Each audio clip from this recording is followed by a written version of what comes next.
Oh, day of joy, gladness. Oh, day of joy. Oh, day of sweet refreshment. Most beautiful, most bright. On thee, the high and holy. We come before thy throne, sing holy, holy, holy, to the Redeemer King. O day of joy and gladness, O day of joy and love. Oh, day of sweet refreshment, most beautiful, most bright. Only the high and lonely, we come before thy throne. Sing holy, holy, holy, to be redeemed King.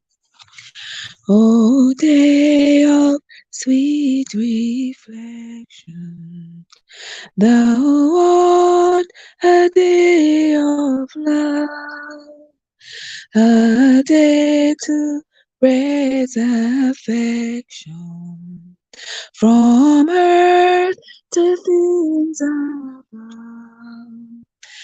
New grace is ever gaining from this our day of rest. We see the rest remaining in mansions of the blessed. Welcome, guys. Welcome into the live. Good morning, everybody. Thank you all so much for coming. It is an absolute pleasure being here this morning. We are going to be continuing with our Bible reading, which, in fact, we're doing every single morning. So go ahead, get your book Bibles and your Google Bible and come on out and let us read together.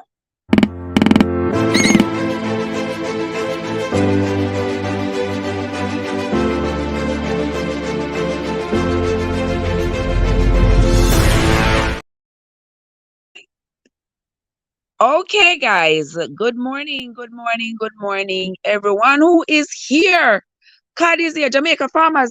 Let me see what Jamaica's farmers me have you a run pan overtime. Let me see what the pan where you do right now. Hold on, let me see what you're doing right now. What this here show? Who this are with you? Where you say? What this Bunkit said Sal when he find out what? Val Plantation. Right, that's what they right now. Val Plantation. By the time me done run you right out of Chilani. How you doing this morning, my love? So good to see you. Sing lively tune. Watch ya. Can't some of you sing lively tune. All right. Lively tunes is gonna be. AG, what's up? What's up? What's up? Me say about time, right? Right, AG? About time. About time. She hit off the channel. Hit it off with a bang. But if you stop the singing, you know what? Hear me a sing, you want hear me a chat.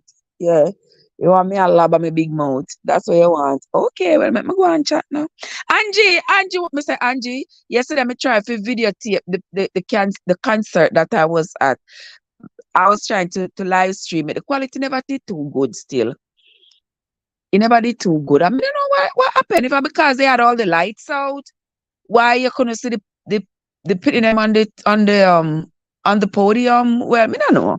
But me videotape it anyway, because at least my daughter didn't want to look back on it. So run. Where you say? You wanna see my face? You wanna? Why do you wanna see my face, AG? Give me a good answer. No, so from morning, me not even go to my garden because rain was falling all night last night. Me say me I give them a break. Me look upon them every day and it coming like every 24 hours. I want to see a change. Oh, Angie said, what's the okay, my love? Okay, I appreciate because I look one time and I saw you there and I said, okay, Angie's there, but because we didn't watch, I wasn't saying a thing in the chat. Yeah, nice little musical and then their award ceremony. Nice little get together for the children. Who said I want to see my face?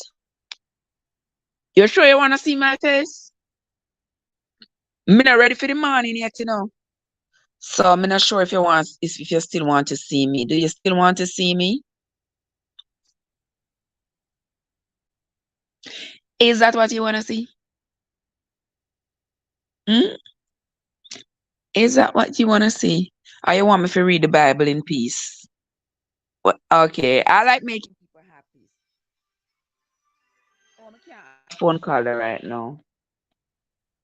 All right, there we go. There I am. Here I am. Here I am. Here I am. How do you do? Pinky pointer, pinky where are you? Here I am. Here I am. How do you do? All right, since you want to see me here.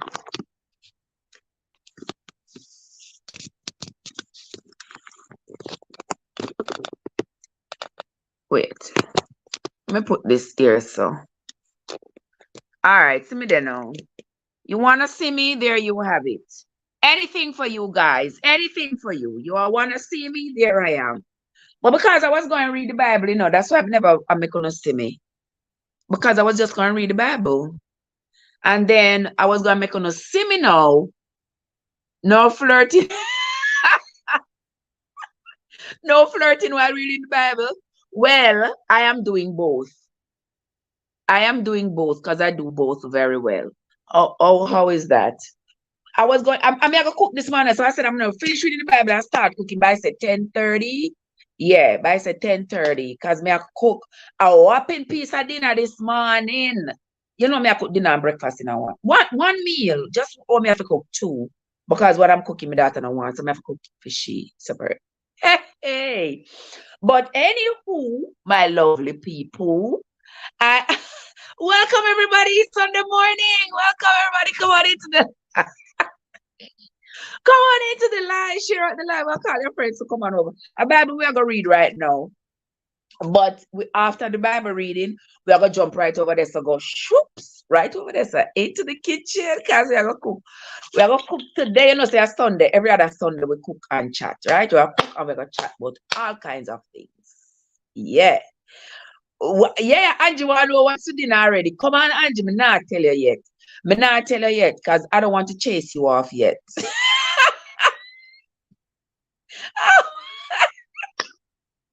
I don't want to chase you off yet. I want to ensure that you. Oh, sorry. Excuse me. Oops. I want to ensure that you come in for dinner. Andrea, come on, Andrea. How are you doing, my love? So good to see you. God, don't worry yourself. Don't stress yourself. You know, so when Auntie Trev go and cook, we go and cook. All right. Me go cook, me go make drinks. I'm not sure what me fi bake. You can't tell me right now what you think me supposed to bake. Me say me not gonna make one cornmeal pudding, but I was like, it's like the day of cornmeal. Is that gonna be too much cornmeal for the day, for the week? I don't know. But you tell me in the chat, what you think we supposed to bake this week?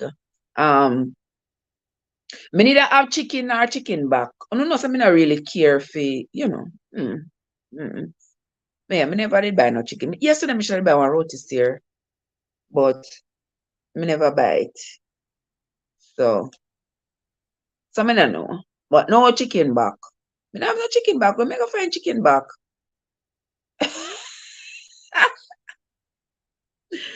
And I would have had to have bought that and curry it already, put it up already. That another thing. Oh, banana bread. That's a great idea. That's a great idea. Banana bread is going to be today. Yeah, banana bread is going to be today. All right, guys. So in the meantime, so now we know what we're cooking. Now we know what we'll be making for dinner, for dessert, that is. We know what we're making for dinner already. So we're gonna make banana bread. Yes. Yes. Banana bread it will be, my friends. That's what it's gonna be. All right. So, are ready for me to read the Bible? Ready? No, so we don't want to lapse on this now, because so once we lapse, it might take us a minute to come back. So we don't want to lapse. And we got a long way to go. We are just at the book of 2 Samuel. So we got a long way to go. It's gonna take us maybe for the rest of the year. But who cares? We don't mind. We're gonna come here every morning and we are going to be reading it until it is done. People, follow along and take notes. And just a banana bread with ice cream. That sounds like a good idea. But me not have no whipped cream to make it ice cream. Yeah, me not have no whipped cream to make it ice cream. Me have stuff can make ice cream except whipped cream. Me have condensed milk. Me can't use strawberry. Me can't use banana. Me can't use jackfruit. Me can't use guava. Me can't use many things to make the ice cream. But the banana bread, it sure shall be today. All right, guys. So I'm gonna get in the Bible this Sunday morning. Me know now go to church, but I'm get to know Bible. Hey, AG said I will bring the ice cream. Ice cream, you scream, we all scream for ice worms. All right. All right. I have one somebody around this, so I may have the phone here to get my local calls them. Under 1 year. I don't know why in the house have to be so dark. Andrea, me say, me father, you know, see me run go back round there. When me run go back round there, then gone. The chest gone, the yarn's gone, everything gone when we get back round there yesterday. So I was just like, oh well. Oh well, it's all right. It's all right, no big deal. What God impatient when it comes to the Bible, you see. God, may I hold you off. Anyway. Anyway, it's 9 o'clock, so let us get cracking. Get your book Bible or your Google Bibles, gentle people, and let's read. We are going to be reading from 2 Samuel chapter 6 to chapter 9 today. And yesterday you saw we read about how David had been made king of Judah, and how after having been made king of Judah, how he took unto himself many more wives and concubines, and had several more children over there. And he's certainly establishing his kingdom. And we saw where the Philistines were coming at him, and he was consulting with the Lord to find out when he should go attack them. And in the end, the Lord had told him that he should attack them from the back, from the mulberry trees, and have his men surround them, and that way would be victorious. That's what he did, and that's exactly what happened. Now let's continue with chapter 6 to find out what else happened with David as he assumed his position as the king of Judah. 2 Samuel chapter 6. Again, David gathered together all of the chosen men of Israel, 30,000. And David arose and went with all the people that were with him from Baal of Judah, to bring up from thence the ark of God. Okay.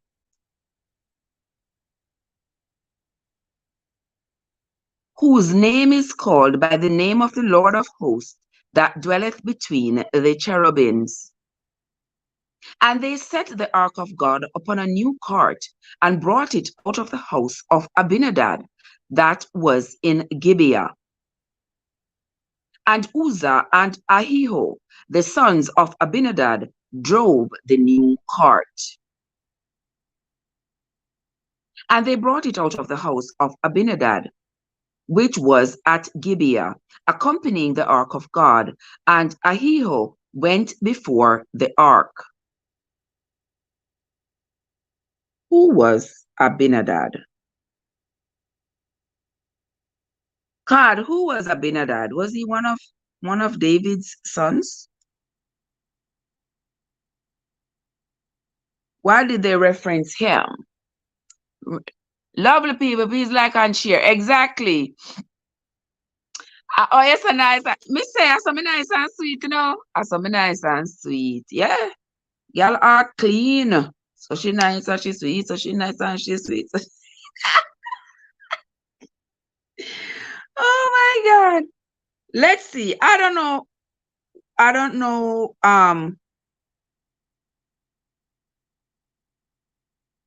I don't remember the name. Who was Abinadab? Abinadab was a son of Saul. Oh, Abinadab was one of Saul's sons. Oh, okay. Hold on there, gentle people, because you know we got to get the story right. And we are learning as we go along. Because trust me, I'm not studying this before I come to read it because I ain't got time. We are reading and learning together. So I'm looking to see. Yes, so Saul, I know that Saul and his, oh yes, here it is. In 1 Samuel 31 and verse 2, it says, and the Philistines followed hard upon Saul and upon his sons, and the Philistines slew Jonathan and Abinadab and Malchishua. Okay, so Abinadab was one of Saul's sons. All right, let us move on. So now we know where David went and what he did and to whom. So David and his people went to Gilboa. Remember, Gilboa was where Saul and his sons were killed. In Gibeah, they went there and got the ark. You didn't get to the part where that book says not to be prideful. Oh, maybe not. Maybe not. Maybe me not reach that part yet. Maybe not. So let us continue. Let us continue. And they set the ark of God upon a new cart and brought it out of the house of Abinadab that was in Gibeah. And Uzzah and Ahio, the sons of Abinadab, drove the new cart. And they brought it out of the house of Abinadab, which was at Gibeah, accompanying the ark of God. And Ahio went before the ark. And David and all the house of Israel played before the Lord on all manner of instruments made of fir wood, even on harps, and on psalteries, and on timbrels, and on cornets, and on cymbals. Morning, Cartian, how are you doing? How are you doing, my love? So good to see you. And when they came to Nachon's threshing floor, Uzzah put forth his hand to the ark of God and took hold of it, for the oxen shook it. And the anger of the Lord was kindled against Uzzah, and God smote him there for his error, and there he died by the ark of God. Oh, wow. Oh, wow. So, who was Nachon? Who was Nachon? Have we seen that name before? Who was Nachon? Why would God be so angry? So angry that he would smite Uzzah just for holding on to the oxen, unless Nachon was somebody that the Lord held in high esteem.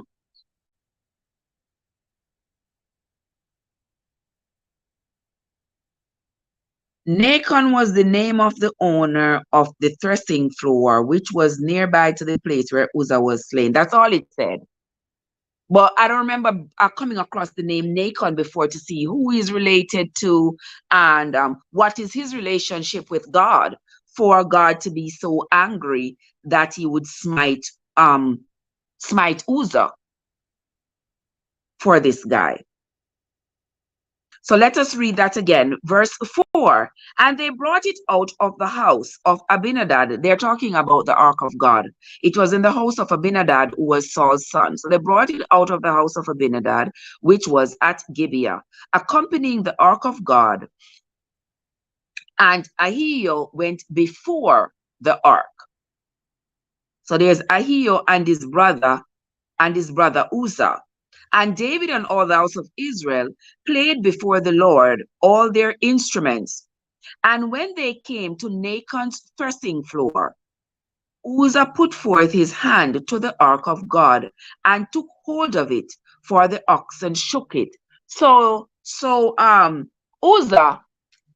touched the ark. He's trying to steady the ark because the oxen that was dragging the ark was shaking. So he probably figured that the ark was going to fall off and break. So he steadied the ark. And just for that, that seems like the first time the Bible drops a name without telling you who we... Exactly.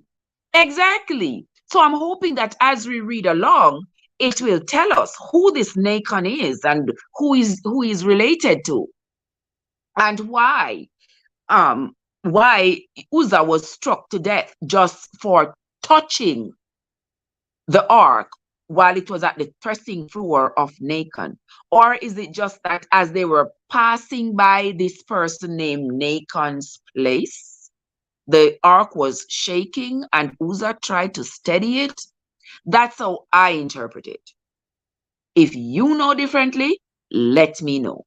But remember, we are interpreting the Bible as lay people. We are just reading the Bible because, after all, it has influenced every aspect and continues to influence every aspect of our lives. So I think it's only fair that we know what's in it so that we are not misled or being told what is in it that we know is not there. All right. And we are able to read the context of the literature so that we understand what's being said, who said it, why it was being said, and to whom it was being said. And then we can see if what was being said applies to our lives today. Because it's not all practical for us today. Not everything in the Bible, though people will tell you, if the Bible says so, you have to do it. None of us could survive the bloodshed that the Bible continues to order. None of us could survive it. So that right there throws out the practicality of it for us. Yeah. Yes, that's always a human. Oh, Winsome, so where I'm at? I'm at 2 Samuel chapter 6, Sister Winsome. Yeah, that's usually human's reaction. Yeah. If the cart is going to, if the ark is going to fall off the buggy wagon, that you're going to hold on to it. So I don't see why he was smote to death. But let us continue. Verse 6 says, and when they came to Nacon's threshing floor, Uzzah put forth his hand to the ark of God and took hold of it, for the oxen shook it. And the anger of the Lord was kindled against Uzzah, and God smote him there for his arrow, and there he died by the ark of God. Verse 8 says, and David was displeased because the Lord had made a breach upon Uzzah. So David was angry because he thought the Lord had done something that wasn't even necessary. Who would have thought? Who would have thought that this Lord would have ever done something that man would be angry about? And he called the name of the place Perez Uzzah to this day. That is very interesting. And David was afraid of the Lord that day and said, how shall the ark of the Lord come to me? So David would not move the ark of the Lord unto him into the city of David, but David carried it aside into the house of Obed Edom the Gittite. So of course, yes, why would I would be scared too. David was scared now. David was very scared now about bringing this ark into his presence because it's like, well, if Uzzah touched the ark just to steady it, just to make sure it doesn't fall off the boogie wagon and break, and the Lord was so angry at him for just touching it that he smote him. I don't want this thing in my presence. Because peradventure I go touch it. I'm going to be smote to death. So that is understandable. Right there, so it's kind of questionable, As we always say, the Lord does everything right. He has a reason to do it. Even David, right there, as a man, understands that there was a breach. He felt like that was unjustified, what his Lord did at that time, what he did to Uzzah. Verse 11 says, and the ark of the Lord continued in the house of Obed Edom the Gittite 3 months. And the Lord blessed Obed Edom and all his household. And it was told King David, saying, the Lord hath blessed the house of Obed Edom and all that pertaineth unto him, because of the ark of God. So David went and brought up the ark of God from the house of Obed Edom into the city of David with gladness. So yes, David wanted the blessing, but who wouldn't? If wherever the ark is going to be, there is going to be a blessing, why wouldn't you want the blessing? But at the same time, you are so terrified of the curse that it could bring. Boy, you see, that's why them say, this ark, you're coming like guinea bit. You pick it up, you pick up trouble, you put it down, you put on your luck. For you pick it up, you're carrying it, you pick up trouble, because if you touch it, you're gonna get slaughtered.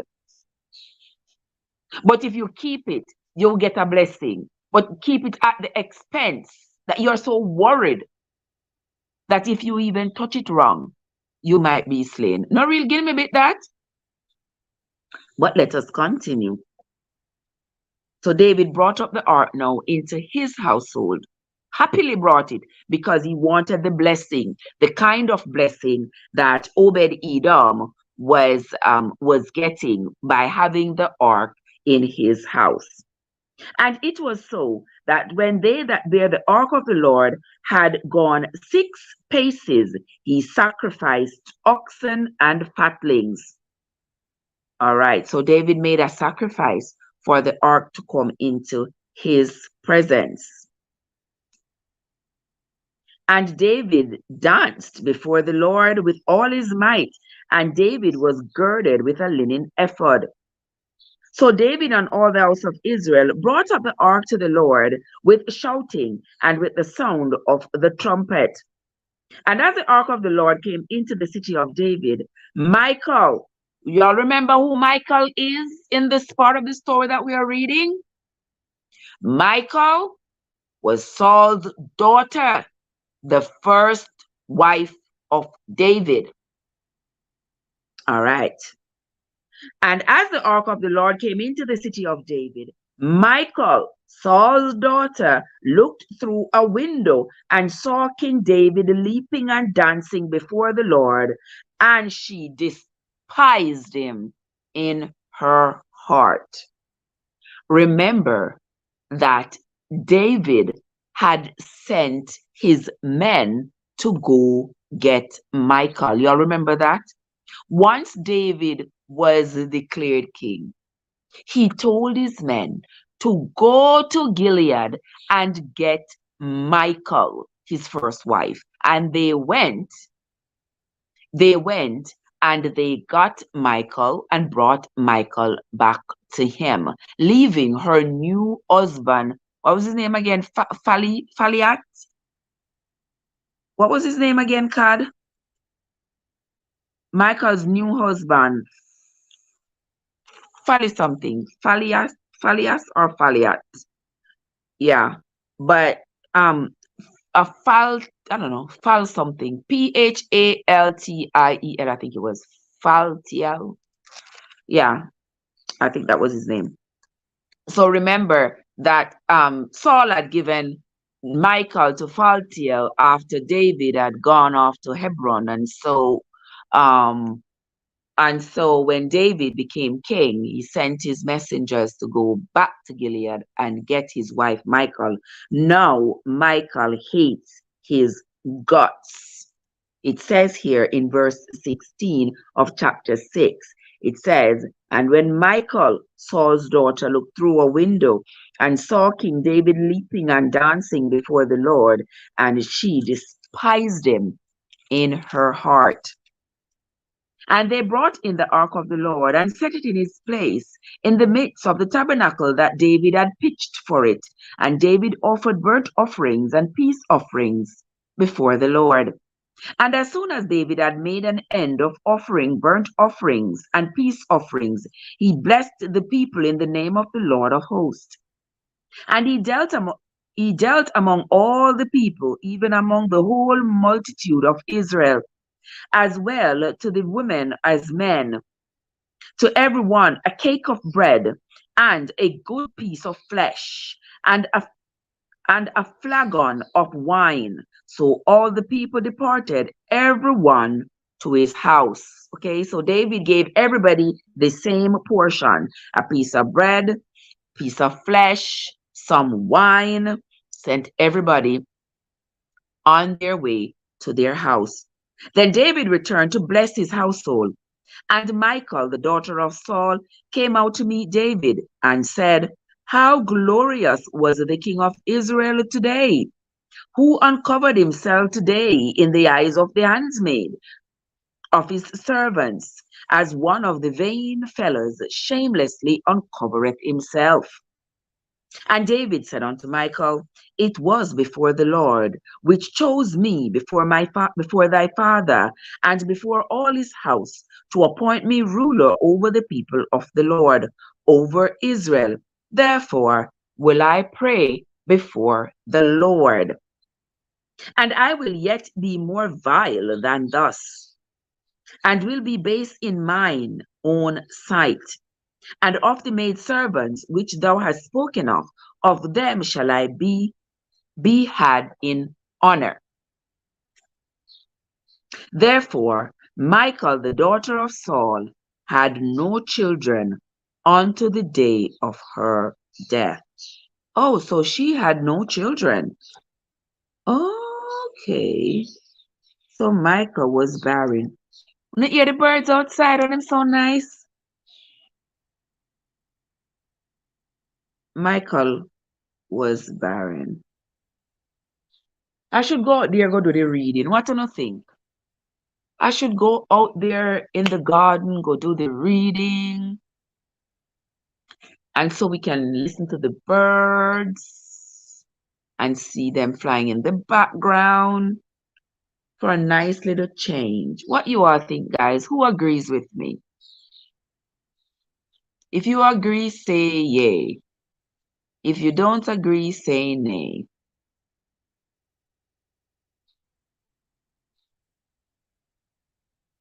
Come on, who is speaking or who is not speaking? Y'all ain't saying nothing.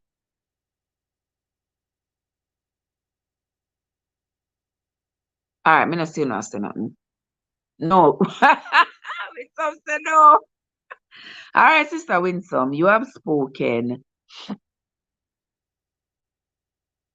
And just say it would be nice, but what about the what?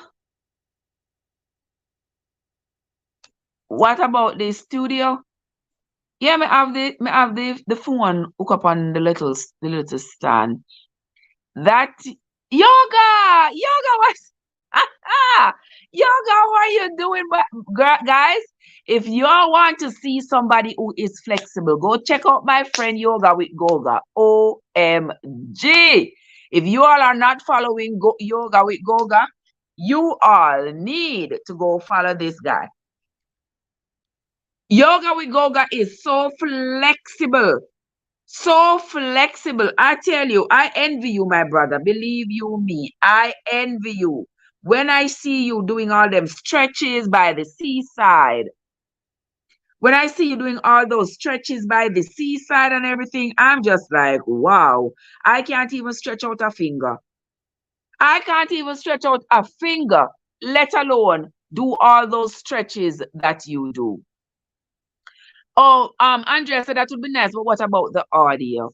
Well, I guess the audio would be the same like when I'm out there, doing the live and talking. That teaches us a few things. God looks at the heart and can see your true motives. Also, it seems as though she had a heart like her father Saul, quite likely, because she was able to. Yeah, it seems like she did. It seems like probably she probably you know, was just like her dad, or maybe she was angry because think about it. She was married to him. I remember when she was married to him, she loved him and she would always protect him from her dad. And then after he went away, um, her dad gave her to Faltiel. So she got to know Faltiel, she got to love Faltiel. And then after she had established her life with Faltiel, then David became king and powerful and mighty, and David just sent his men with brute force to go take her by brute force and take her from the life she knew, take her from the husband that she had now established a life with. Wouldn't you be angry? I would be angry. I would be angry because now she's torn between these two men. She had established her life with Faltiel and she wanted to be there. And it's clear that they had a great love for each other because remember, he was running behind the chariot. Remember when Joab and them went to pick her up? He was running behind the chariot and hollering and bawling for his wife. And they threatened him. You better go back. You better turn back. And he turned back weeping, because they had just come and taken his wife by brute force. So now they are taking her back to David. And who knows, she didn't want to be there. Because remember, by now, David, he was married to Abigail, he was married to Ahinoam. He had several other wives and concubines and all these children, and she wanted to live her life peacefully with her man. Yeah. Oh, God. Don't worry yourself, my love. You said you took your while to get back. Oh, please, my friend, listen. I am not that YouTuber who be running around to see people come back to me. I, I no. I go to somebody's channel. I like what they are doing. I give them the banana. I watch their videos, a few. I make a comment. I'm gone about my business. I see them again. They have a live. I go in their live. I do not go checking and looking to see if the people I subscribe to come back. I do not care. It don't matter to me if they come back. It don't matter if it takes them a year, 2 years, 10 years, or never to come back. It don't bother me. It don't bother me one bit. That is just too much energy for me to expend to find out if people come back to me, and if they don't come back to me, if they don't come back to me in 2 days, I'm going to take back my banana. What nonsense! I don't live like that, Goga. Trust me, I don't live like that. So I just keep it moving. I mean, love the people I love, and just keep it moving. That's all I do. Was there a woman shortage? Andrea said, I just said, was there a woman shortage? I don't think it was a woman shortage. It may be a man shortage because most of the men were going to war and dying off in wars. So it might be a man shortage because the men were able to have all these women. David had all these wives and concubines. And we have seen we are all the men. practically all the men in the Bible had all these wives and concubines. Okay, so Andrea said, yes, Andrea, I don't have time for that. I cannot get around to everybody. Clearly, you can't get around to everybody. There's no way you will be able to get around to everybody. But once I'm scrolling through YouTube, I see people pop up. I'm looking. I give you the banana or whatever. I just keep on going. Like it's like over there on TikTok. So people be like, oh, they're looking to see people come back, come follow them back. And if you don't follow them back, them take back them follow. Too much energy. I can't. I can't. So let me take my time and pot, but me can't invite that negative energy there. So me I waste my time and I search my computer and I search YouTube to see who come back to me and who never did come back. I try not. No, no. If you see me, you see me. There are some people, I agree, there are some people who pops up more frequently than others, and I mean I have to just work with it. So I might even Angie, I might not see Angie so often. It may not, it just that it not pop up. You understand? People like Green Nation, Yard Food, Luscious, them people they sometimes not pop up.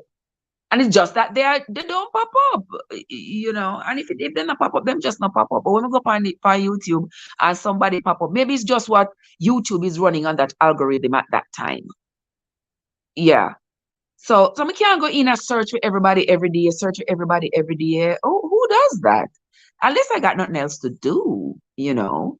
But as soon as I see you, I am going to look. Or if I go on somebody else's channel and I see you comment there, and I'm like, damn, oh my God, a long time I not see him guy now. Let me go over there.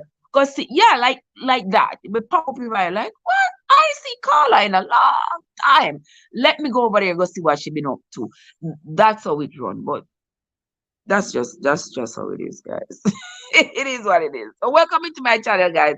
Thank you all so much for coming. It is Sunday morning, and this is your girl Trevor from Treversons, where your journey matters. If you are just coming into the channel, I want to say welcome. Thank you so much for coming. Over here, we do all kinds of things.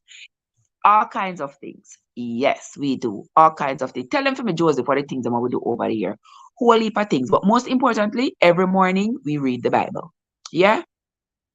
We do a lot of health stuff over here. Yeah. Cooking, chatting about current events and all kinds of things. Yeah, this is my happy place. This is where I come to meet with people from all over and chat about just about anything and everything. All right. Okay.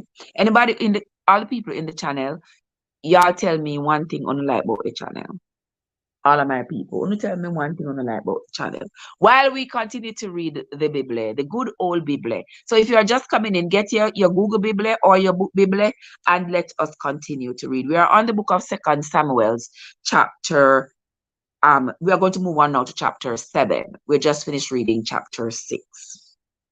And it came to pass when the king sat in his house, and the Lord had given him rest round about from all his enemies, that the king said unto Nathan the prophet, see now, I dwell in a house of cedar, but the ark of God dwelleth within curtains. What that mean? What that's supposed to mean, people? And Nathan said to the king, go, do all that is in thine heart, for the Lord is with thee. And it came to pass that night that the word of the Lord came upon Nathan, saying, go and tell my servant David, thus saith the Lord, shalt thou build me a house for me to dwell in? Okay, so David was now dwelling in a house of cedar. Remember when David became king of Judah, how all the people around, they sent him cedar and gold and all kinds of things for him to build this house for a king, a house suitable for a king. So they sent him the cedar and everything to build the house, and he built this massive house. this beautiful house that's fit for a king. So I hear him now saying, well, look at it. I'm living in a house of cedar, and the covenant of the Lord is in curtains. Your author. Yes, Angie, I can only be me. I can only be me. That's all I can do. I think King David was a gallus. Why so many wives and concubines but still stealing from others? Yes, you are right, Andrea. And I also question, like, not only that, but he was supposed to be a man of God. But him not doing some godly things. Him not doing all things godly. Me no know. But even he was able to, this God that he was a man of God, and this God, this Lord that he revered so much, even he had questions. Because remember, he had questions about why this God had slain Uzzah.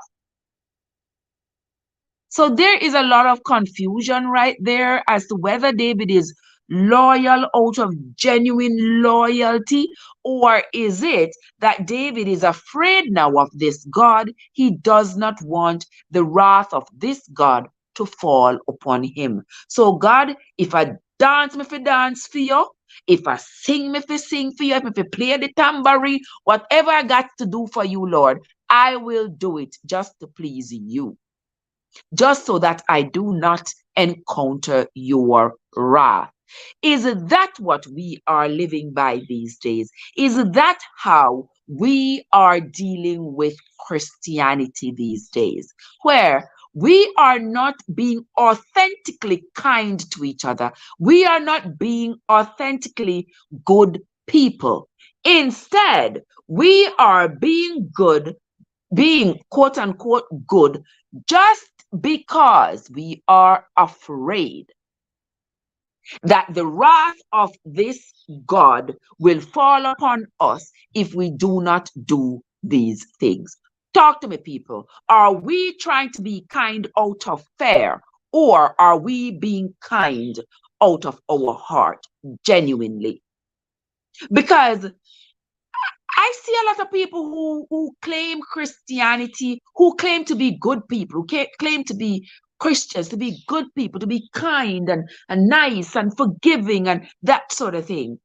And it seems to me that they are being this way because they are afraid of this hell and damnation. What mean some say? It's in the church now as we speak. Exactly. Exactly. You see people going to church. They go to church every Sabbath. They go to church every Sunday. Them wear them big broad hats. Let me show no one of the hats. Oh, we can't get up right now. But they wear them big broad hat and them pike heel boot and them best dress and them going at the church and them getting the spirit and them claims that them fall in tongues and them do all of these things because it is clear that they are trying to please someone because they are afraid of the wrath of this someone.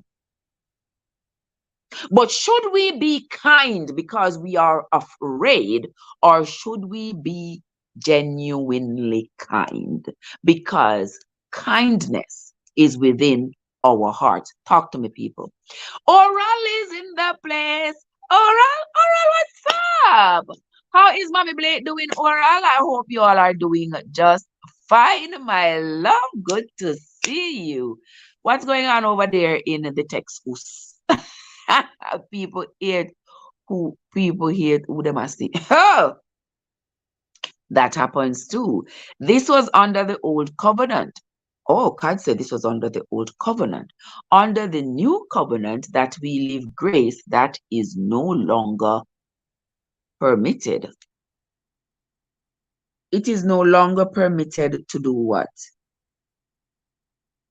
It is no longer permitted to do what, God? Talk to me. Yes. Ora said, we are okay so far. Wonderful, beautiful. Angie said, genuinely kind to everyone. Exactly. Be genuinely kind. Not because you're afraid. Say, say if a man is hungry and me give him the money here to buy some food, if me not give it to him, I may have it in my purse. Me I go end up go a hell. Yeah, not do it for that. Do it because your sister, this man is genuinely hungry and need help. Okay? Because me not gonna take my $120 if me see somebody in need and give it to them. And remember when me did that drive from y'all remember when me did that drive from where me did that drive from again? Y'all were on the live with me. Was I coming from Georgia? I was coming from either Virginia. I think y'all were on the live with me. And then there was this man on the side of the road flagging me down, flagging me down, flagging. And I thought, I never usually stop, but I stopped just because, for worries. Me not even know why me stop, but me stop. But I stopped, and he was saying something about him, saying that he was from Dubai and he was new in the country, and he had run out of gas on the highway, and all this stuff. I mean, yeah, and he was saying, I will give you this bracelet. This is pure gold. This is 24 karat gold. I'll give you this bracelet, mommy. I don't have money. I give you this necklace, mommy. I give you this necklace. I don't have money. But I need gas. And I got my baby in the car and my wife. So I just give him the $20. I don't want his bracelet. I don't want his necklace. I don't want his ring. He was giving me everything. He was giving me all his jewel just to give him $20 to go get gas. I don't need his jewelry, but I gave him the $20 to go get gas. Even myself, I don't know why I stopped, because normally I don't stop for people on the side of the road. But if I'm driving down the street and I see somebody and I have this $120, he was lucky I had more than one. I'm not gonna give away my $120 and then hope for a miracle. No, I need this $20 to buy me my gas, and I'm not going to buy you gas and leave myself without gas. Because when I stop on the side of the road, my luck may not be as good as yours. So it is just what it is. We have to just live practically, without this idea that if I was like that, I don't think I had hell on my mind, but I would just stretch myself and extend myself so much to accommodate she, the old lady, and everybody. I don't see where it got me. You all see where it got me, right? If you all been watching the videos on my channel, which I'm going to revive as well, because I have some newer people in the channel, so I have to, so every time I get a new sweep of supporters, I revise the story. Yeah. One day it's going to do what it is supposed to do. Yes, I'm going to do that again. God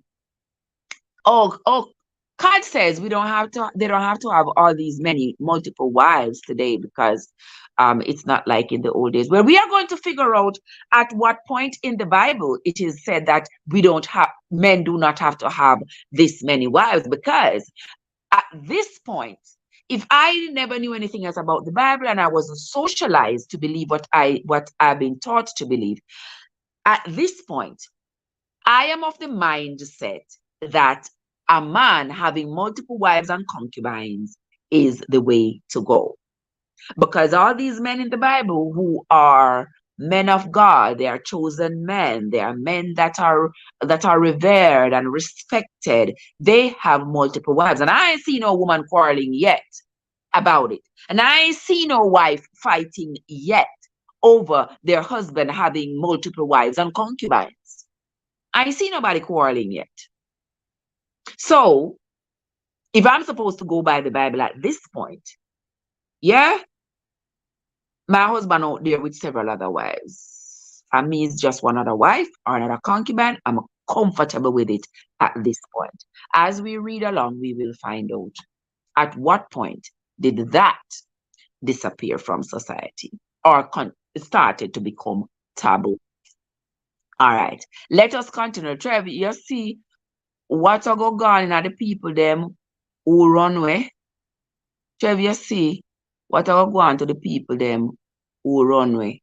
Which one of them? Where them run gone? Which one of them win some? Talk to me. Let me see what else I'm saying here. Why somebody comment them? I take so long for come up. Oh, Goga. Oh my. You stop. You stop for a reason. Yeah. Yeah. Andrea says, remember, we are saved by God's grace. He is merciful, but also jealous. However, Trev, we should be genuinely kind one to another. We all fear God. Well, yes, even in our subconscious, I think so. Even in our subconscious, I think we do. Yes, at this point that we have read so far, correct? Exactly. Exactly. At this point, we are sister wives at this point. So we got to continue. Oh, the new rules at Florida. We are going to talk about that afterwards, Sister Winsome. Yes, we are going to talk about that afterwards. Right now, we're gonna give that a little hands off right now. Let us continue. We are going to read verse 5 again of chapter. We are on to chapter 7, verse 4, I mean. And it came to pass that night that the word of the Lord came unto Nathan. Now Nathan was a prophet.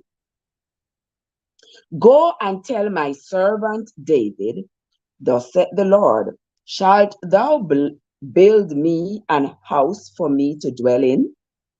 So here the Lord came to David, came to Nathan in the night. That must be like in a dream, in a vision, to say, God, ask David if he's not going to build a house for my ark to be put in. Go ask him. Official!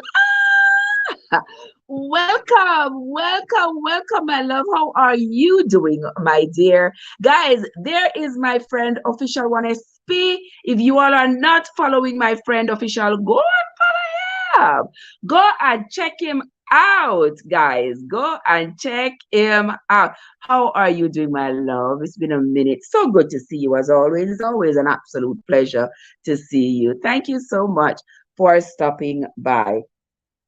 Next, we are moving on. We are on to now verse 6. Whereas I have not dwelt in any house since the time that I brought up the children of Israel out of Egypt, even to this day, but I've walked in a tent and in a tabernacle. Okay, so here the Spirit of the Lord came to Nathan and is telling Nathan, tell David to build a house for me. Build a house to put the ark of the Lord in it, because not since you all came up out of Egypt, I have been tarrying and traveling. I have not been steady. I have not had a place to call home. Because remember, the children of Israel were traveling through the wilderness for 40 years. They couldn't stand still. They were traveling. And remember, after they had come out of the wilderness, they were still traveling. They had no abiding city. They went across the river Jordan. They went into Jericho. They had no abiding city. They just kept traveling. And remember, the Philistines had come and the Philistines had stolen the ark from them. Put the ark in down there, and the ark caused them all kinds of bad luck. It caused them all kinds of bad luck. And the ark was retrieved by the children of Israel. And so the ark just kept going back and forth. Saul had sent down to his men to fight with the Philistines and to recover the ark, brought the ark into his place. And now David has taken the ark out of Saul's son's house. out of Saul's son's house, and now the ark is going to Judah. And I think that is where the ark belongs, because that is where the children of Israel has set up. That is where the children of Israel belong. So here now, the Lord comes to Nathan and says, tell David that my ark, I have been tarrying, living in tents and tabernacles. Now I need a home. Tell him to build me a home. All right. Marlon in the place. Marlon, what's up? How are you doing, my love? So good to see you. Verse 7 says, in all the places wherein I have walked with all the children of Israel, spake I a word with any of the tribes of Israel, whom I commanded to feed my people Israel, saying, why build ye not me a house of cedar? Now therefore, so shalt thou say unto my servant David, thus saith the Lord of hosts, I took thee from the sheepcote, from following the sheep, to be ruler over my people, over Israel. And I was with thee whithersoever thou wentest, and have cut off all thine enemies out of thy sight, and have made thee a great name, like unto the name of the great men that are in the earth. Moreover, I will appoint a place for my people Israel, and will plant them, that they may dwell in a place of their own, and move no more. Neither shall the children of wickedness afflict them any more as before time. So here the Lord is saying unto Nathan to tell David to build me a house of cedar. I mean, build me a church of the house, build it of cedar, so that my people, the children of Israel, who are now in the place where they belong, that's in Judah and Jerusalem, they are now in the place where they belong. They are permanently here. So they can now build me a house to put the ark of my covenant in it, so that I can dwell among my people without the covenant, the ark having to go from place to place to place to place to place. All right, yard food is in the place. Yard food. Boy, yard food, me see you with some Julie Mango. How you finna like Julie Mango yard food? Lord Jesus. Me see yard food about, me pick some Julie Mango for you give to a friend, and me not really like Julie Mango. Me say I could reach through the screen and just take two of the Julie Mango. You know from when I don't taste a Julie Mango? You know from when I don't taste a East Indian mango? But I'm telling all people here, I'm going to Florida this summer, and fly hell or high water, I go and get East Indian mango. I go and get, believe me, I go Florida, I go drive around all over Florida. All over Florida, I go drive around and collect mango. Yes. I go drive around and collect mango.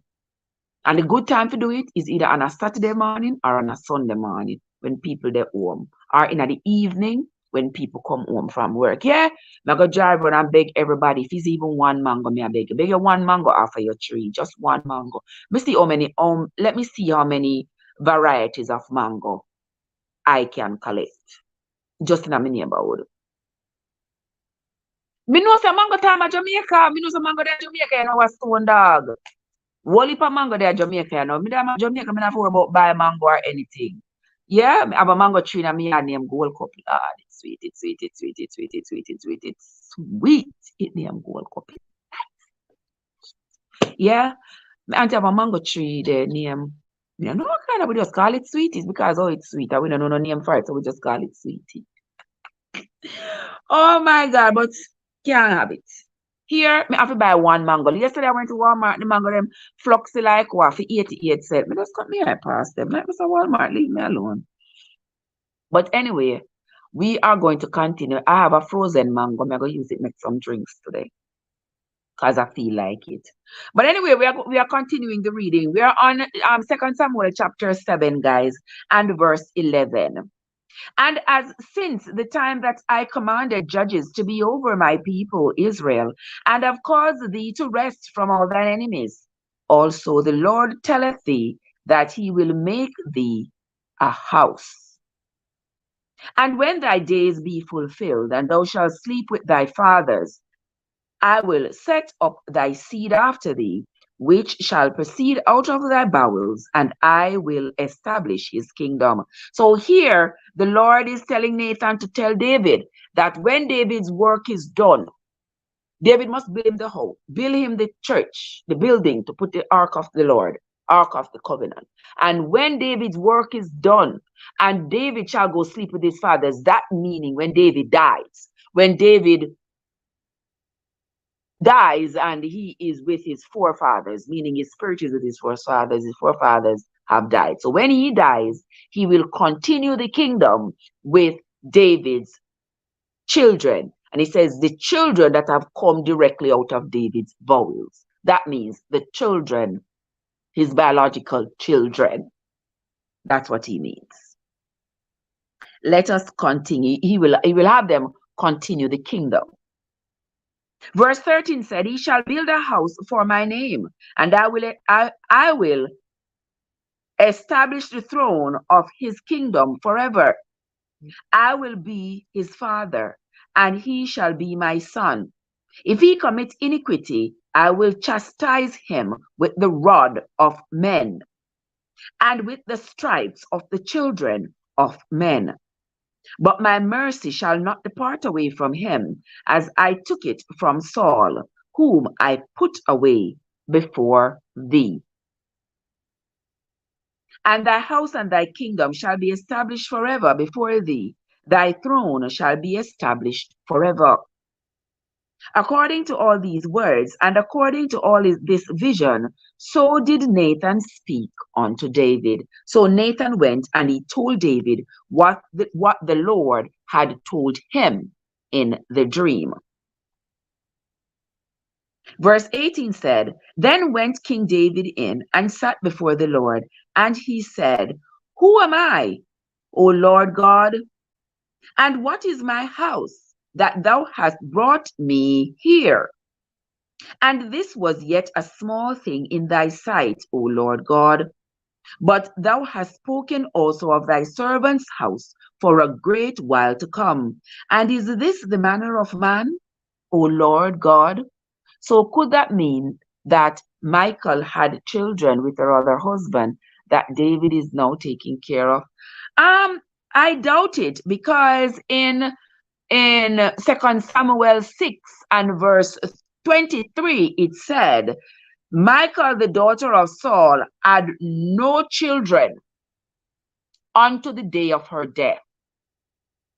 So that means that to me means that she had no children.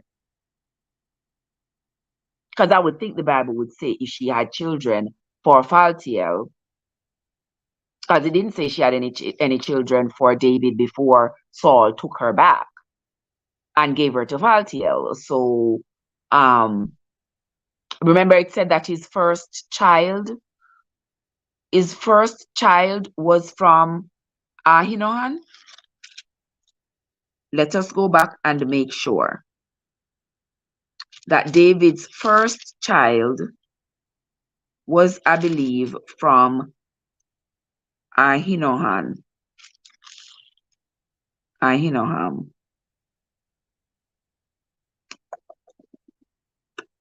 Here it said, even David with his two wives, Abraham and Abigail, and it was so. No, not there. Can you all see it? I haven't come across it yet.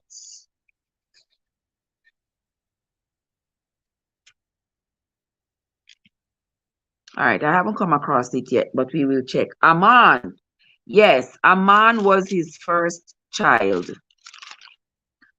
And Amon was for Ahinoam. Is that so, Kad? That's what I believe. Was it though?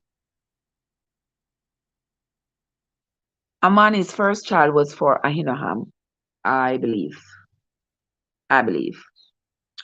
But anyway, let us continue. Thank you for that card. I sincerely appreciate you are always contributing. You're always my hip and my backbone when it comes to remembering, because this is a whole lot of information, guys. I think I do my best trying to remember, but this is a whole lot of information to remember.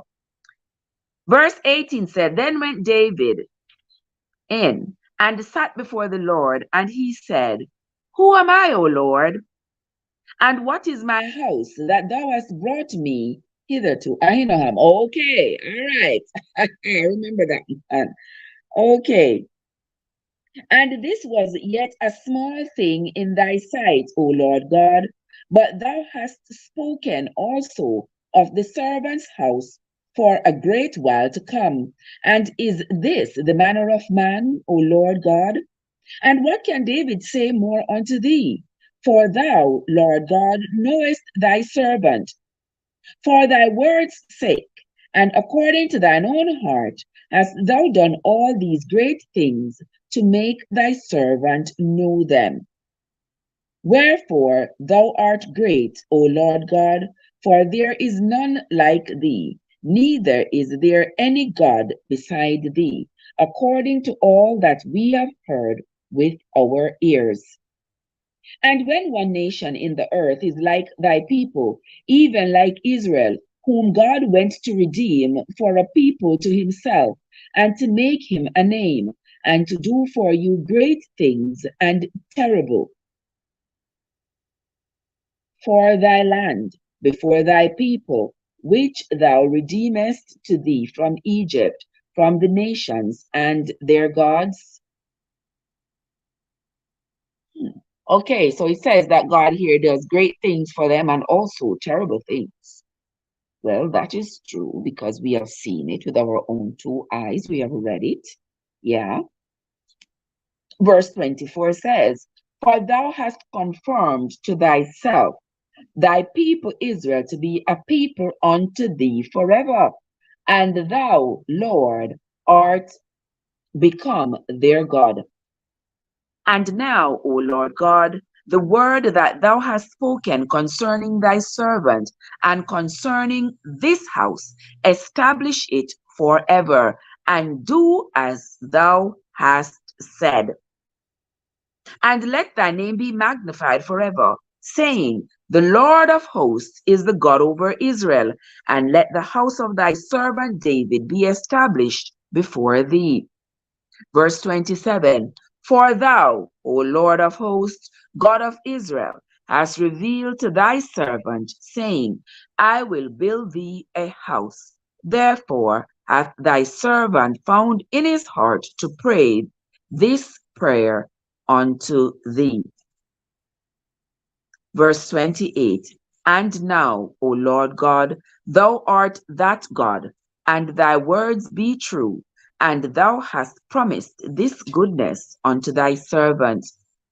Verse 29, and this is the last verse of chapter 7. Therefore now let it please thee to bless the house of thy servant, that it may continue forever before thee, for thou, O Lord God, hast spoken it, and with thy blessing let the house of thy servant be blessed forever.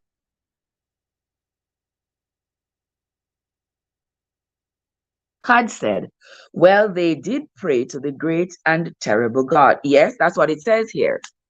They prayed to the great and terrible God. Nehemiah, chapter 1, verse 5. What's that? What's that called? One of the hidden books? Is that one of the hidden books? Talk to me.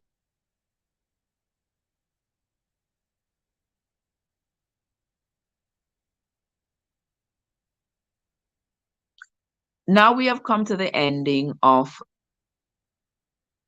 the book of 2 Samuel, chapter 7. We are now going to move on to chapter 8. And after this, it came to pass that David smote the Philistines and subdued them. And David took Methegama. He took Methegama out of the hand of the Philistines. Who was Methegama? Let's see. I'm sure the Bible is going to tell us later on who is Methegama. He still hasn't told us who was Nahon, but we're still reading. We might find it again. Let us continue. And he smote Moab and measured them with a line, casting them down to the ground.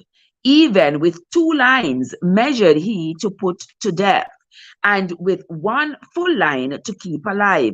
And so the Moabites became David's servants and brought gifts. Okay, so now that David had established the kingdom of the Lord in Jerusalem, he has gone to smite the Moabites. But wait a minute, people. Wait a minute. Isn't David partly Moabite? Isn't David partly Moabite? Remember, Ruth was a Moabite. And remember, the Lord had said that the Moabites shall not inherit the kingdom of heaven for 10 generations. They were not allowed into the congregation, period. The Lord hated them with a perfect hatred. But remember, Ruth went back to Jerusalem with Naomi, and Ruth was a Moabite. Ruth married Boaz, who was an Israelite. They had Obed together. So Obed was part Moabite and part Jewish. And Obed had Jesse. And Jesse was David's father.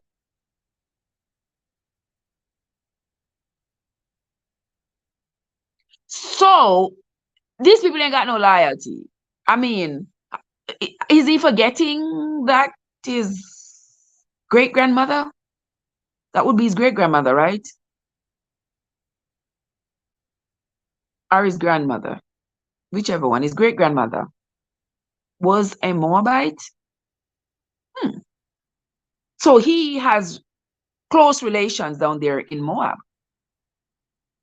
on his grandmother's side, his great-grandmother's side. Let's continue. And he smote Moab and measured them with a line, casting them down to the ground. Even with 2 lines measured he to put to death, and with 1 full line to keep alive. And so the Moabites became David's servants and brought gifts. David smote also Adadezer, the son of Rahab. Adadezer, the son of Rahab, king of Zobah, as he went to recover his border at the river Euphrates.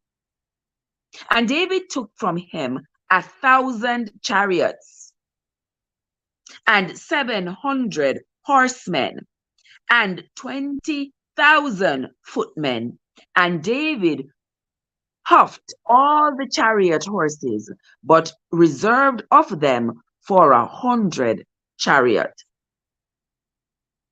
Huffed, that means what he did, he destroyed them, he burned them. I don't know that word. Hough. What does that word mean?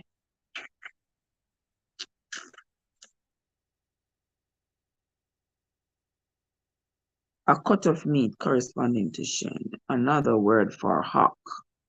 Really? Another word for hawk. But that not tell me nothing.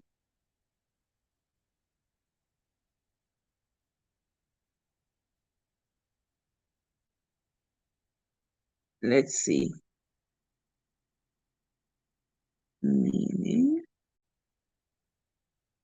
of hope. Hold on there, guys, because it said cut. Another, I think original word in English. All right. So I guess he destroyed them. He destroyed all the chariots except for 100. So he took how many chariots? He took 1,000 chariots and he destroyed 900 of them and only saved 100 of them. Well, remember, Ruth gave up statue as a Moabite and followed after Naomi. And yes, she followed. She said, your God will be my God and your people my people. But that still not stop her from having Moabite blood. That still not stop it. She was still a Moabite. Once a Moabite, always a Moabite. Are you going to? Yeah. I mean, you can move from Jamaica and come to America and gain citizenship and say, oh, you are now American because you can't run an American passport, but you are Jamaican. I'm a Jamaican. I don't care what America say. I'm a born Jamaican. I'm a son of this soil. I love the sea, I love the sun, and I love the sun. No matter where I go, Jamaica is my home. I love the sweet coconut water and white rum. Hey! All right, guys. So, Ruth was still a Moabite. Matters not. But anywho, let us continue. So, David destroyed all the chariots except for 100 of them. So, he destroyed 900 of them because he took 1,000 of them from this king that he smote. This king called Hadadezer. I never heard that name before. Hadadezer. Hadadezer. Verse 5 said, and when the Syrians of Damascus came to succor Hadadezer, king of Zobah, David slew of the Syrians 220,000 men. Woo! Woo! He slew 22,000 men who had come from Damascus to, I don't know that word either, succor, S-U-C-C. I think they came to see him, S-U-C-C. S-U-C-C-O-U-R. I don't know that word. Let's see what it means. Okay, so succor in the Bible, in the book, means assistance and support in times of hardship and distress. Okay, to give assistance, to give aid to. That's the meaning of the word succor. So when the Syrians of Damascus came to help this king, Hadadezer, David slew 22,000 of them. Then David got garrisons in Syria and Damascus, and the Syrians became servants to David. So now he has the Moabites as servants, and now he has also the Syrians as servants, and brought gifts, and the Lord preserved David whithersoever he went. And David took the shields of gold that were on the servants of Hadadezer, and brought them to Jerusalem, and from Betah, and from Berothal, cities of Hadadezer, King David took exceedingly much brass. Oh, wow. Then Toi, king of Amath, heard that David had smitten all the host of Hadadezer. Then Toi sent Joram his son unto King David to salute him and to bless him, because he had fought against Hadadezer and smitten him, for Hadadezer had wars with Toi. So you see that? So Toi, this king, and Hadadezer had been fighting. Toi could not win against Hadadezer. So now that David had smut Adadiza, Toa is happy. So he sends his son Joram to the King David to salute him, to say thank you. That is almost like how you know how the world celebrated when American soldiers took out Saddam. Yeah. You know, they celebrated and they thanked Americans, and they, around the world thank him. And that is because they were riding on the premise that Saddam had these weapons of mass destruction where he could just hit a button and the whole world, all of we would die. You see now say it was a big lie. Was a big lie. And them go down there and them try to convince us, the people, try to convince other countries around the world to support them. And I don't know how these people expect us to trust them. Cannot trust them from not as far as I can show them. Cannot trust them. You all have seen the documentary of what led to the death of Gaddafi. I don't think Libya will ever come back from what the West did to Gaddafi. How their country was thriving. Now it is in civil war after civil war. And I mean, because some of the people believed that they were going to be liberated because they were brainwashed into believing that their leader was the worst of the worst. And they couldn't see beyond their noses. They were brainwashed, blinded, and they assisted the enemy to come in and take out their leader, thinking that they were going to get a better life than what their leader was offering to them. Didn't happen. And I hope other countries around the world learn from those mistakes. I hope they learn that the enemy will come like a wolf in sheep clothing and will try to convince you that they bring you good tidings of great joy, when in fact they are bringing you destruction disguised under the idea of a happy life, a great life. Don't be fooled and don't fall for it. All right, let us continue the reading. Verse 11.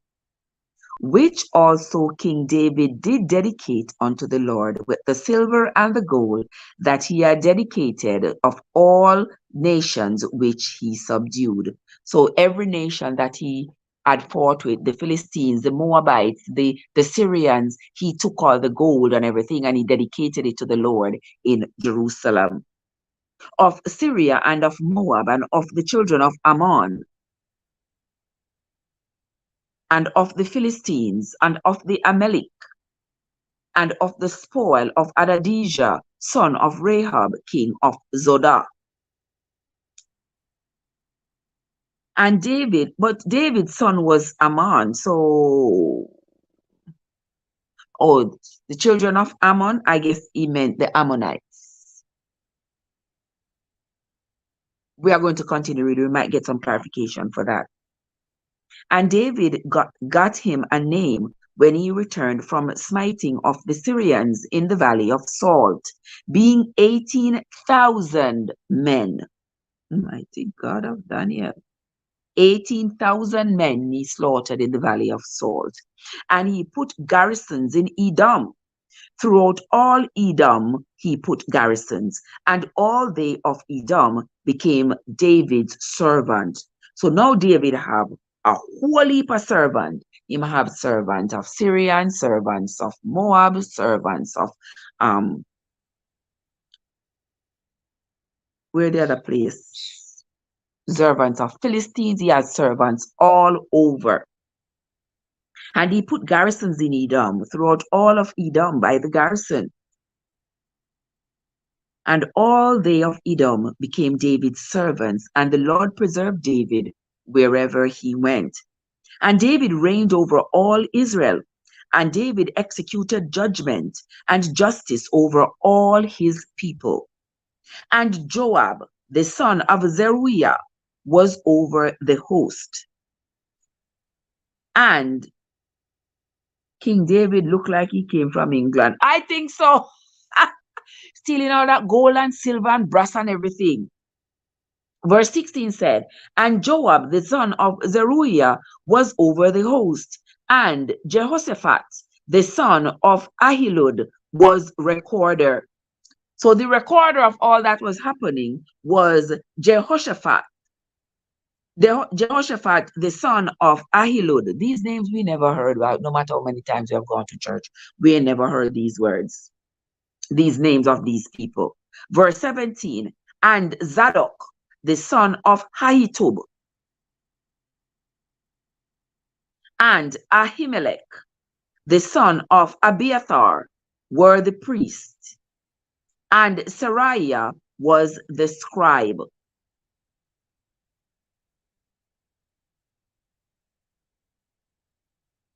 And Benaiah, the son of Jehoiada, was over both the Cherethites and the Pelethites, and David's sons were chief rulers.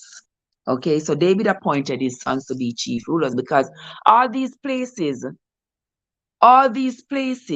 that David is conquering, he is taking all these people to be his slaves and his servants. They are bringing him gifts. Oh, king, just like I see the people then bring all these gifts for the king of England.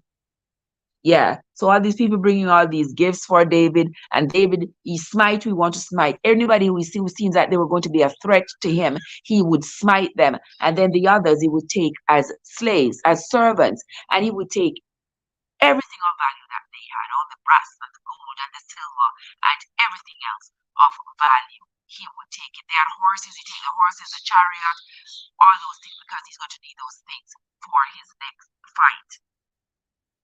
And then with all this territory that he has now claimed, he alone cannot oversee all this territory. You gotta have people to divvy up, so he can divvy up the control of the place. So that is how you're going to find like governors. You're going to find governors and mayors and lay people to control all this vast territory, just like how in the world. Look, in Jamaica, for example, you have the whole country. You have the prime minister, then you have these cabinet members, then you have these local representatives. Yeah, so in every area has a representative and has a higher representative to answer to until it goes all the way up to the prime minister. The same way it was back then. Let's move on now to chapter 9. And my friend, this is the last chapter for today. Welcome again into the live, guys. Thank you all so much for coming. If you are new here, I want to say a very special welcome to you. Thank you all so much for coming, for joining. We do this over here every morning. Sometimes early, sometimes a little later, all depending on the circumstances, but we do it anyway. All right, come on over with us and join us each morning as we read the Bible. Our quest is to read it from beginning to end so that we can be familiar with the stories in the Bible, and we can know the context of what popular Bible verses were used in, who said what was said and to whom, so that we can get our own understanding rather than being led like sheep and not knowing the Bible for ourselves. So come on over, because I think it is imperative that we all know for ourselves what is in the Bible. All right? So we are on to chapter 9. And David said, is there yet any that is left of the house of Saul, that I may show him kindness for Jonathan's sake? And there was of the house of Saul a servant whose name was Ziba. I want David to take Ziba to be his wife or his concubine, because David out of control, you know. And when they had called him unto David, also like is a man, unto David, the king said unto him, Are you Ziba? And he said, Yes, I am. And the king said, Is there not yet any of the house of Saul, that I may show the kindness of God unto him? And Ziba said unto the king, Jonathan hath yet a son, which is lame on his feet. You remember Jonathan's son? Remember Jonathan had a son, guys? And the nurse was running with the son when he was 5 years old, and the son dropped and broke his foot them. And since then he's lame, he can't walk. What was his name again? His name began with M, if I remember correctly. I think it began with an M. Card, that is your assignment, to find out the name of Jonathan's son. I believe it began with an M, because they said the nurse had run with Jonathan's son, and this baby fell out of her hand and broke his leg. Come, card, tell me. How would that in the place? Can't see what a beautiful son of mine to see.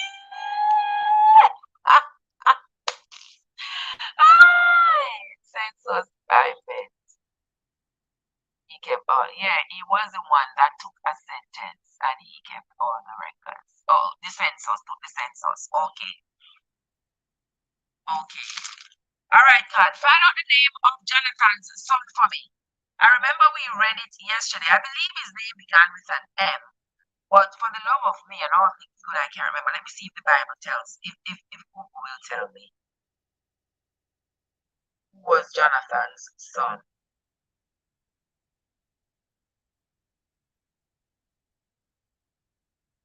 Jonathan, yes. His name begins with M for true. Mephibosheth. Mephibosheth. Yes. I know I remember that name, but I couldn't remember the name. Mephibosheth was Jonathan's son. All right, let us continue. So David has sent to see if there was anybody left in Saul's house. Because remember, you know, by this time, Saul is dead. His 4 sons are dead. You know, the people in Saul's house have been killed. So now David, he wants to know if there was anybody left out of Saul's house that he could show some kindness to them. And so they told him, yes, there is a guy who came out of Saul's house named Ziba. He said, bring Ziba to me. When Ziba came, he said, Ziba, are you from Saul's house? I said, yes, I'm Ziba. I'm from Saul's house. All right. I want to show kindness to somebody out of Saul's house. And Ziba said to him, King David, Jonathan had a son, you know. His name was Mephibosheth. Let's see what David said to Ziba after that revelation. And the king said, is there not yet any of the house of Saul, that I may show the kindness of God unto him? And Ziba said unto the king, Jonathan had yet a son, which is lame on his feet. And the king said unto him, where is he? And Ziba said unto the king, behold, he is in the house of Masher, the son of Amiel, in Lodebar.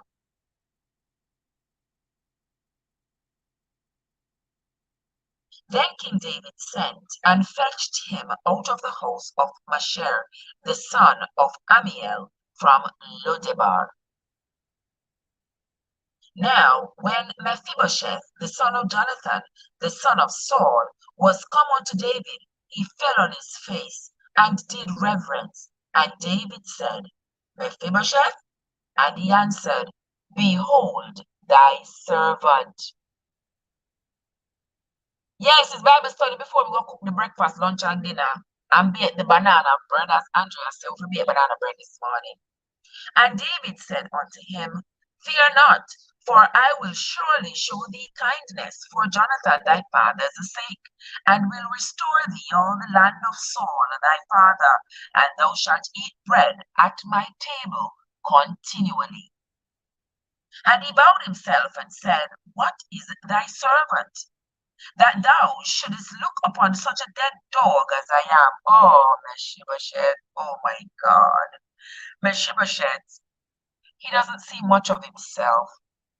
He said to the king, why are you going to do all of this for me? I am nothing. Like, I'm just like a dead dog. I am nothing. I mean, you got to be very, very heartbroken for you to think of yourself like that. Like, I hear people online describing themselves as dirty jankro and them a dirty dog. I'm like, what? Why would you describe yourself as such? No, we don't describe ourselves as such. The enemy do, we will call them that, but we not call ourselves that. Right? Bless upon a nice clean self, my people. Yes, can see his Bible study we are at this morning. And he bowed himself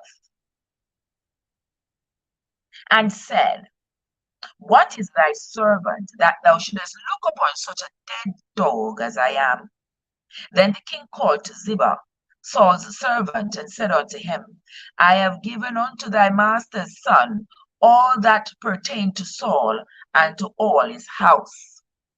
Thou therefore and thy sons and thy servants shall till the land for him, and thou shalt bring in the fruits, that thy master's son may have food to eat. But Mephibosheth, thy master's son, shall eat bread always at my table. Now Ziba had 15 sons and 20 servants. So here David is trying to extend an olive branch to the descendants of Saul in the name of Jonathan, because he loved Jonathan so much. And so he doesn't want the inheritance of Saul and to just disappear. He wants Saul's legacy, his familiar legacy, to continue. And so he wanted to give Saul's properties to somebody. And so he sent to see who was of Saul's house, and they brought him Ziba.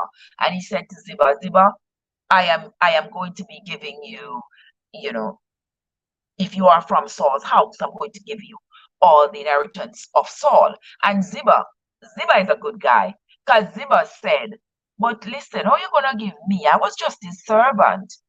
Him have a grandson, Him have a grandson, and that grandson lives over there in the house of Machir. But he can't walk.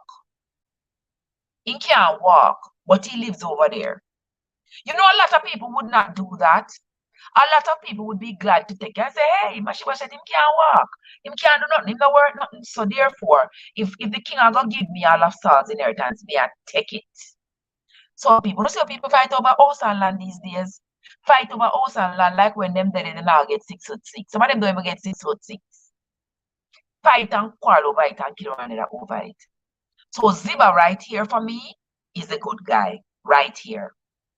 And now that he has told David that Saul had a grandson, because Jonathan had a son, Mephibosheth, David said to him, okay, bring me Mephibosheth. So when they brought Mephibosheth to David, Mephibosheth reverenced David. Remember, he can't walk, So he reverenced David. And David said, all right, Mephibosheth is the son of Jonathan. You shall eat at my table for the rest of your life. But still, we're not going to give away your grandfather and your father's inheritance to strangers. So he said to Ziba, since you were already a servant of Saul, you will continue to serve his grandson. So you and your servants and your children are going to plow the field that belonged to Saul. You are going to plow the field and bring the food that you all plant to this house so that Mephibosheth can eat it. But as for bread that's going to be made in my house, he will eat in my house until he dies. But you and your family are going to plow the land of his grandfather. And I think that was such a great gesture. I think. Verse 11 said, Then said Ziba unto the king, According to all that my lord the king hath commanded his servant, so shall thy servant do. As for Mephibosheth, said the king, he shall eat at my table as one of the king's sons. And Mephibosheth had a young son. Even though he was crippled, he had a young son. One of them not dash it way. And Mephibosheth had a young son whose name was Micah, Micha. And all that dwelled in the house of Ziba were servants unto Mephibosheth. Let's read verse 13, and this is the last verse of the book of 2 Samuel, chapter 9.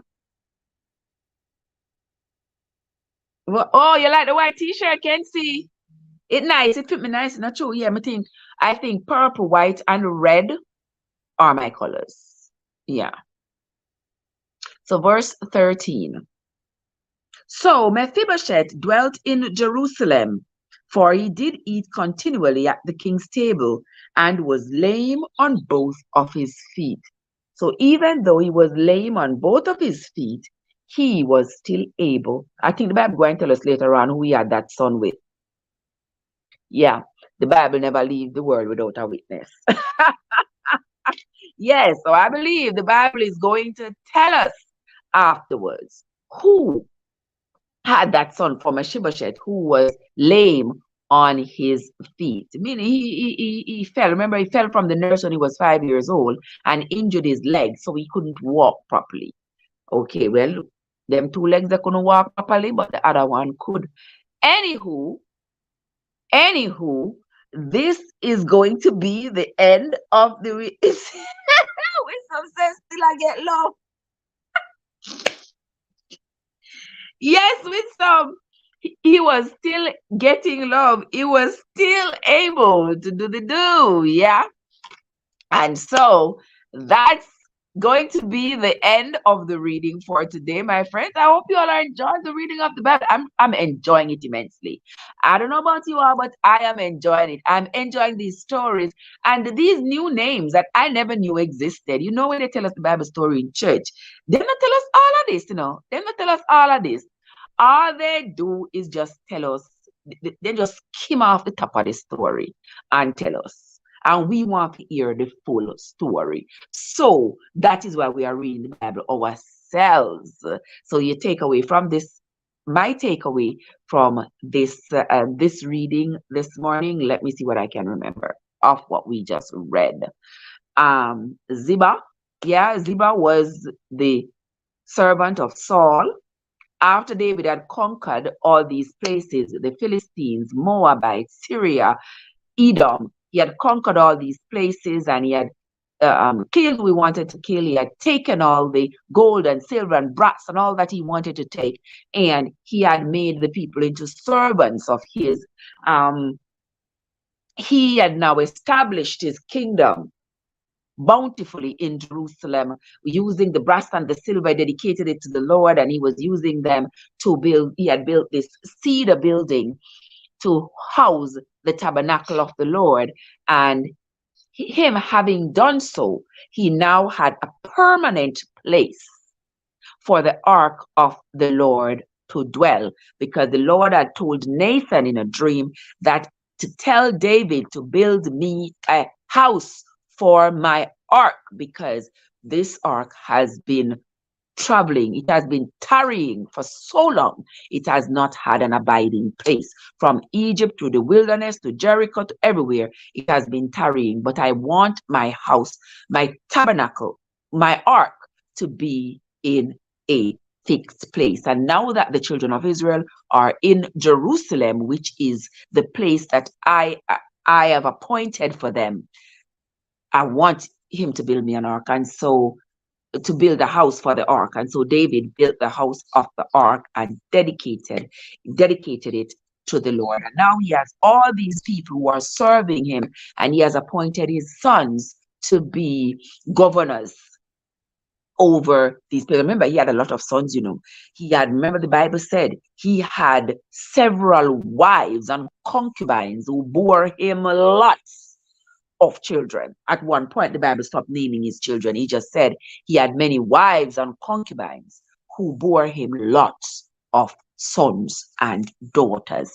And now that he has established his kingdom and he is the big bad ruler over everybody, he's making the laws, he's casting out judgment, he's doing everything. Now he has settled his head and he says, you know something, I wonder if there's anybody remaining of Saul. Because remember, Saul is dead and all his sons are dead. He said, I wonder if there's anybody remaining out of Saul's tribe, Saul's descendants, that I may give them Saul's inheritance. And they told him that there was a man named Ziba. Ziba, he was a servant of Saul. Because remember, all of Saul's men had been killed, you know, Saul's people had been wiped out. And so he sent to call Ziba. When Ziba came, he told Ziba why he had sent to call him. So I'm giving you all of this, that is Saul's inheritance. I'm giving it all to you. And Ziba said, why are you giving it to me, Mr. King? Saul had a grandson, you know. He had a grandson named Mephibosheth. He lives in the house of Machir. He lives in the house of Machir, but he's weak on the feet. You know, his feet them not too good. Because when he was a baby, the nurse had dropped him. And so his foot them kind of crippleish. Him not too good. Oh, so David said, oh, we never know that. We never know so Jonathan had a child. So bring the child, come. Let me see him. When he brought the king, by this time was not a child anymore, he was a grown man. But he brought him to him, and David said, oh, okay then. You are going to get your grandfather and your father's inheritance. But as for you, Ziba, you and your children and your servants are going to serve Mephibosheth. So you all are going to go out, work in the field, bring in the stuff from the field here. Mephibosheth is going to live with me, and he's going to eat from my table, my bread. But you and your people are going to be servants of his, not of mine, of his. And you're going to work the fields and bring in all the foods and everything from the field here so that he can have food to eat. That was, to me, a great jest and a great takeaway from this story, that what is not yours, don't fight for it. Don't try to hark on to things that don't belong to you. David knew that even though he is now king of Judah, that in fact, something that belonged to Saul, yeah, Saul's properties and stuff are still there. So, you know, he don't want to just go take Saul's things and say, well, because who is Saul? Saul dead now, and me is David. And Saul never did like me, and Saul did try to kill me. So me I gotta just take everything what belonged to Saul. No. He said, I need to give what is Saul's to Saul's descendants. And so he gave it to Mephibosheth. All right.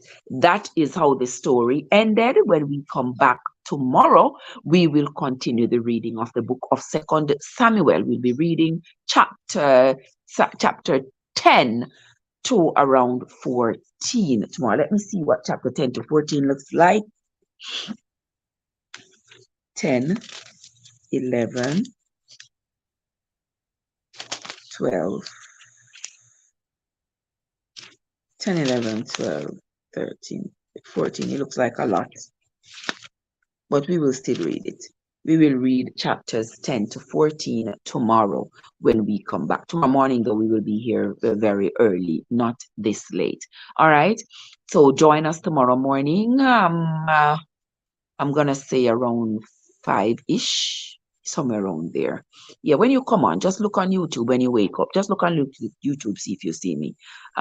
Yeah, we will be reading the Bible again tomorrow morning. Second Samuel chapters the 10 to 14. All right, so come on in, be prepared to come in with your book Bible or your Google Bible and follow along. We are not, let me just make this clear, we are not endorsing any particular religion and we are not endorsing any particular denomination. What we are simply doing here is trying to read the Bible on our own for ourselves so that we can know what is in the Bible and familiarize ourselves with the stories of the Bible. In the end, we will determine whether or not the teachings of the Bible are relevant to our lives today. We'll pick the practical out of the impractical.